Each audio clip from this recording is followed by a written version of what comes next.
지금 지구상에서 가장 무서운 포식자가 뭘까요? 백상아리? 악어? 아니면 북극곰? 그런데 만약 이 모든 것들이 귀여운 애완동물처럼 보이게 만드는 괴물들이 지구를 지배했던 시대가 있었다면 어떨까요? 2억 5천만 년 전 지구는 지금과는 완전히 다른 세상이었습니다. 대륙이 따로 떨어져 있지 않았고 거대한 땅덩어리 하나가 전부였죠. 그 위를 걸어다니는 것들은 악몽 그 자체였습니다. 오늘은 그 시대로 여러분을 안내해 보려고 합니다. 판게아라고 불리던 이 거대한 초대륙은 판탈라사라는 무시무시한 바다로 둘러싸여 있었는데요. 대륙 중심부는 끝없는 사막이었고 해안가에는 폭풍과도 같은 계절풍이 몰아쳤습니다. 기온은 극단적이었고 날씨는 예측 불가능했죠. 하지만 이런 혹독한 환경 속에서도 생명은 번성했고 그 중에서도 가장 무시무시한 포식자들이 이 땅을 지배했거든요. 만약 여러분이 2억 2천만 년 전 판게아를 걷고 있다면 단 하나의 규칙만 기억해야 했습니다. 절대로 방심하지 마라. 왜냐하면 뜨거운 열기 속에서 말라붙은 강바닥과 넓은 평원을 배회하는 것이 있었거든요. 바로 포스토스쿠스였습니다. 이 녀석을 마주친다면 이미 죽은 겁니다. 길이가 6m에 달하는 이 괴물은 작은 자동차만 했고 무게는 430kg이나 나갔는데요. 온몸은 두꺼운 뼈 갑옷으로 덮여 있어서 마치 선사시대의 전쟁기계 같았습니다. 얼핏 보면 공룡이라고 착각할 수도 있지만 이건 공룡이 아니었어요. 포스토스쿠스는 몸 바로 아래 위치한 강력한 다리를 가지고 있어서 빠른 속도로 먹이를 추격할 수 있었거든요. 일부 학자들은 이 녀석이 뒷다리로 일어서서 무시무시한 속도로 앞으로 돌진할 수 있었다고 믿습니다. 머리만 해도 충분히 위협적이었는데 거대한 두개골에는 톱날처럼 날카로운 이빨이 가득했고 뼈를 부수고 살을 찢어내기에 완벽했죠. 이 녀석은 그냥 물어뜯는 게 아니라 먹이를 완전히 파괴해버렸습니다. 사우로스쿠스는 속도를 위해 만들어진 게 아니었습니다. 지배하기 위해 만들어진 거였죠. 길이 7m에 무게 900kg이 넘는 이 녀석은 당시 가장 큰 포식자 중 하나였거든요. 온몸이 두께는 뼈 갑옷으로 감싸여 있어서 마치 걸어다니는 요새 같았습니다. 아무것도 이걸 쓰러뜨릴 수 없었어요. 초기 공룡도 경쟁 포식자도 심지어 시간조차도 이 녀석을 이기지 못했습니다. 사우로스쿠스는 먹이를 쫓을 필요가 없었습니다. 전략이 달랐거든요. 천천히 다가가서 이미 죽었다는 걸 알게 만드는 거였죠. 공격할 때는 끝이었습니다. 머리는 엄청나게 컸고 턱은 한 번 물면 뼈를 부술 만큼 강력했거든요. 이빨은 길고 톱니 모양이었으며 뒤로 휘어져 있어서 한 번 입에 들어간 건 절대 빠져나올 수 없었습니다.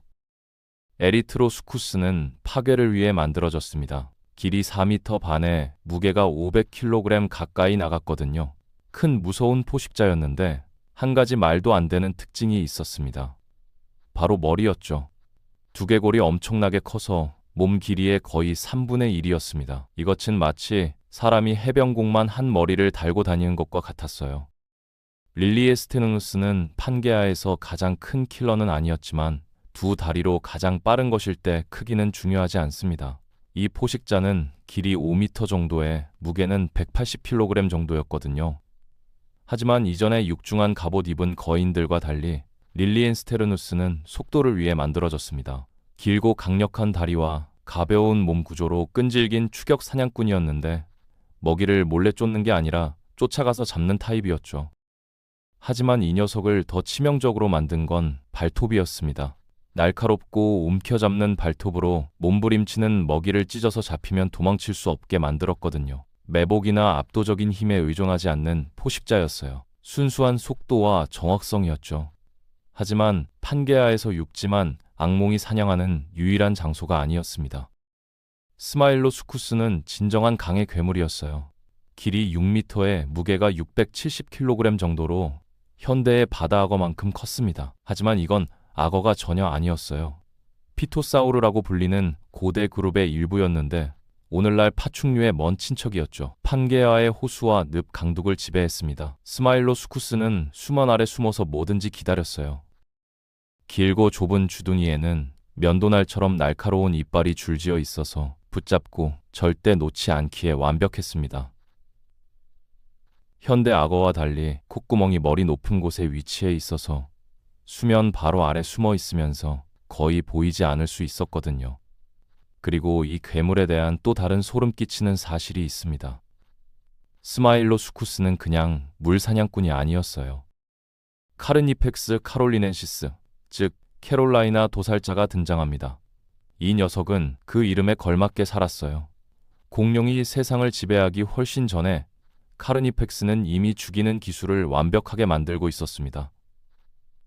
길이 3m에 무게가 550kg 정도인 이 녀석은 순수하고 끈질긴 속도와 힘, 그리고 공격성을 가진 살인 기계였거든요. 판게아의 땅은 발톱과 이빨, 그리고 속도의 전장이었습니다. 하지만 진짜 괴물들은 육지에 전혀 없었어요. 광활한 판탈라사 바다의 파도 아래에는 가장 큰 육지 포식자들조차 작아 보이게 만드는 생물이 숨어 있었습니다. 샤스타사우루스를 만나보세요. 지금까지 존재했던 가장 큰 해양 파충류죠. 얼핏 보면 샤스타사우루스는 현대 돌고래처럼 보입니다. 날렵하고 유선형이며 속도를 위해 만들어진 것처럼요. 하지만 이건 돌고래가 아니었어요. 어룡이었습니다. 그리고 정말 거대했죠. 길이가 20m에 달하고 무게가 82톤이나 나갔는데 스쿨버스보다 길었고 오늘날의 가장 큰 고래들과 맞먹었습니다. 샤스타사우루스가 대부분의 해양 포식자들과 다른 점이 있었습니다. 거대하고 면도날처럼 날카로운 이빨이 없었어요. 대신 흡입 포식자였습니다. 일부는 현대 고래처럼 사냥했다고 믿는데 강력한 턱을 사용해서 물고기와 부드러운 몸의 바다 생물을 한 번에 빨아들였거든요. 투쟁도 추격도 없었습니다. 그냥 죽음의 진공청소기였죠. 노토사우루스는 평균 길이 3m에 무게 150kg으로 바다에서 가장 큰 사냥꾼은 아니었습니다. 하지만 크기가 부족한 건 은밀함과 정확성으로 보충했어요. 물속에서 풀타임으로 사는 일부 해양 파충류와 달리 노토사우루스는 양서류 포식자였는데 파도를 미끄러지듯 지나가는 것만큼이나 육지로 기어 올라가는 것도 편했거든요. 리오플레우로돈을 만나보세요. 너무 강력해서 바다를 지배하는 게 아니라 장악한 포식자였죠. 트라이아스기 바다에서 운이 나빴다면 리오플레우로돈이 마지막으로 보는 것일 겁니다. 이 거대한 플리오사우루스는 속도와 힘, 그리고 매복 공격을 위해 만들어졌거든요. 길이가 10m까지 자랄 수 있었고 무게가 136톤이나 나갔습니다. 티아토아르콘을 만나보세요. 최초의 진정한 바다 괴물이었습니다. 리오플레우로돈이 파도를 공포에 떨게 하기 훨씬 전에 티아토아르콘은 이미 크기와 힘이 항상 이긴다는 걸 증명하고 있었습니다. 이 거대한 어룡은 길이 8m 발로 현대 범고래만 컸어요. 하지만 이건 온순한 고래가 아니었습니다. 헬리코프리온은 다른 동물은 결코 가지지 못한 무기를 가진 상어 같은 킬러였습니다. 얼핏 보면 헬리코프리온은 다른 고대 상어처럼 보일 수도 있지만 입을 보면 이상해집니다. 정상적인 상어 이빨 세트 대신 헬리코프리온의 아래턱 전체가 나선형 통날이었는데 면도날처럼 날카로운 이빨이 원형턱처럼 감겨 있었죠. 날개 폭이 8m가 넘는 탐페테누스는 이빨 달린 행글라이더처럼 보였습니다. 길고 칼 같은 턱에 날카로운 이빨이 가득해서 최고 속도로 날면서 물에서 물고기를 낚아채기에 완벽했죠. 비행을 위해 만들어진 속이 빈 뼈와 거대한 날개로 고대 해안선 위를 힘들이지 않고 활공했습니다. 시모리난쿠스라는 이 비행 짐승은 그냥 못생겼습니다. 악어 같은 주둥이와 바늘 같은 이빨로 가득 찬 입으로 물고기를 사냥하는 위협이었는데 열추적 미사일처럼 하늘을 순찰했어요. 가장 크지는 않았고 약 5m 정도였지만 속도와 정확성, 그리고 절대 잊을 수 없는 무서운 얼굴을 가졌습니다. 루도닥틸루스, 말 그대로 장난감 손가락이라는 뜻이죠. 왜 그럴까요? 화석이 처음 발견됐을 때 너무 비현실적으로 보여서 사람들이 사기라고 생각했기 때문입니다. 하지만 매우 현실이었어요. 날개 폭이 약 4m에 날카로운 이빨을 가진 긴 머리와 주둥이에 벽이 있어서 선사시대 전투기 조종사 같았습니다. 하늘은 괴물로 가득했습니다. 바다는 더 심했죠.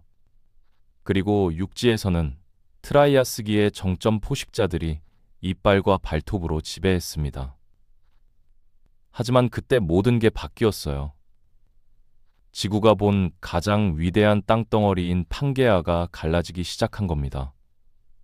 대륙이 표류했고 기후가 바뀌었으며 옛 제국이 무너졌고 혼란 속에서 새로운 거인들이 일어섰습니다. 2억 5,200만 년 전 페름키 트라이아스기 멸종 사건은 중생대 시대의 시작을 알렸는데 트라이아스기와 쥐라기, 백악기로 이어져 1억 8,600만 년 동안 지속됐습니다. 트라이아스기 동안 판게아라는 거대한 초대륙 하나가 있었는데 대부분 광대한 사막이었고 뜨겁고 건조한 기후에 판탈라사라는 거대한 바다로 둘러싸여 있었죠. 공룡이라고 하면 즉시 티라노사우루스 렉스 같은 우뚝 솟고 천둥 같은 동물을 상상하게 되는데요. 하지만 새로운 연구는 공룡과 그 테로포드 친척들이 극도로 작은 조상에게서 진화했다는 걸 보여줍니다. 이 이론의 증거는 마다가스카르에서 새로 발견된 파충류종이 발견되면서 나타났어요.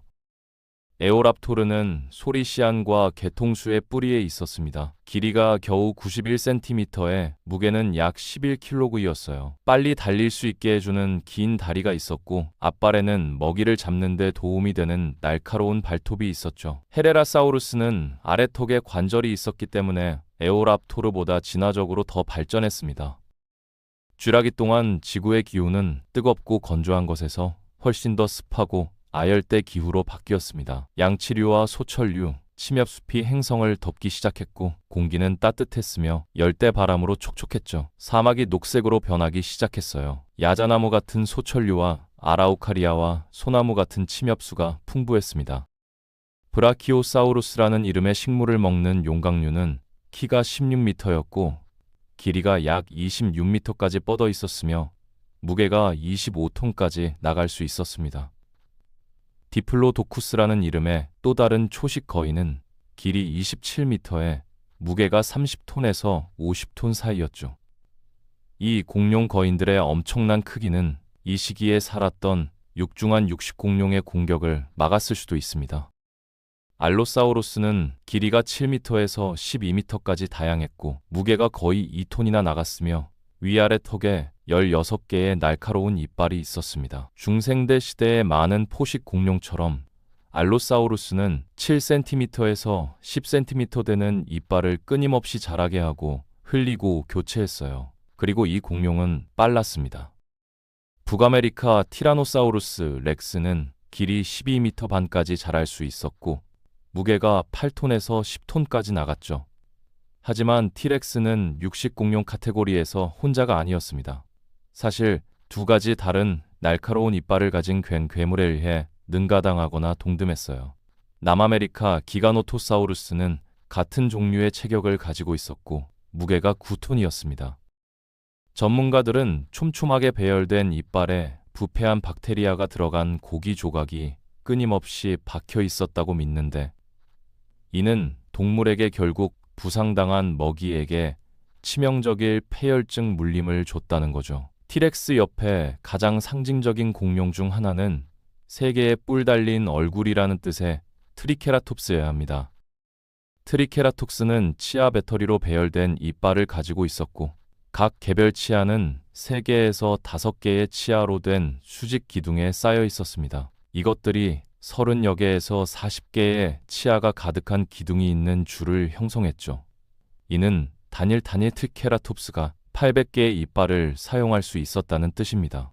좁은 부리와 강력한 턱을 가지고 있어서 질긴 식물과 나무를 갈아낼 수 있었어요.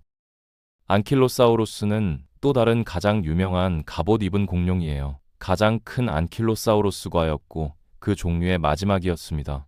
백악기 끝까지 살았다고 생각되죠. 안킬로사우루스의 몸은 뼈판으로 덮여 있었습니다. 부리와 이빨이 있었고 머리에서 뒤로 튀어나온 4개의 뿔이 있었어요. 꼬리는 곤봉으로 끝났는데 포식자로부터 보호를 제공했습니다. 백악기 후기까지 지구상을 걸었던 가장 큰 육지 동물일 수 있는 또 다른 공룡이 존재했습니다. 아르헨티노사우루스였죠. 이 거대한 짐승은 길이가 30m에서 40m였고 무게가 50톤에서 100톤 사이였을 수 있습니다. 백악기 동안 지배적인 그룹인 티타노사우루과의 일원이었고 이전 용각류 사촌들처럼 초식 동물이었어요. 모두가 공룡이 얼마나 극적으로 멸종했는지에 대해 이야기합니다. 하지만 무려 1억 6,100만 년을 살아남은 걸 보면 지구상에 존재했던 가장 성공적인 척추 동물일 수도 있죠. 사실 일부 공룡 친척들은 오늘날에도 여전히 행성에 있습니다. 현대 새들은 사실 깃털 달린 공룡의 후손이에요.